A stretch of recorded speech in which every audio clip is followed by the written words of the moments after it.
Hoy hemos convocado esta repicada de nalgas delante de la patronal para mostrar nuestro rotundo rechazo a la propuesta que se hizo antes de ayer de contrato para jóvenes, de un contrato de semiesclavitud, de un contrato que creemos que no se merece otra respuesta que esta repicada de nalgas. Los jóvenes ya estábamos en precario en el mercado laboral antes de la crisis. Esta crisis lo que ha hecho ha sido agravar esta precariedad y lo que muestra es que la precariedad genera más precariedad. La tasa de paro de los jóvenes va vinculada al gran nivel de temporalidad, ya que hemos sido los primeros en ser expulsados del mercado de trabajo.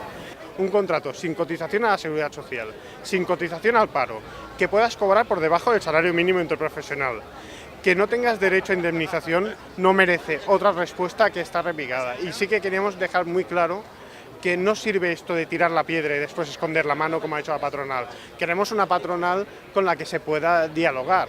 Y el ejemplo que dieron antes de ayer es un ejemplo de una patronal del siglo XVIII que no tiene ningún tipo de modelo social, de modelo de mercado de trabajo y que no se merece otra cosa que darles las espaldas y repicarnos las nalgas.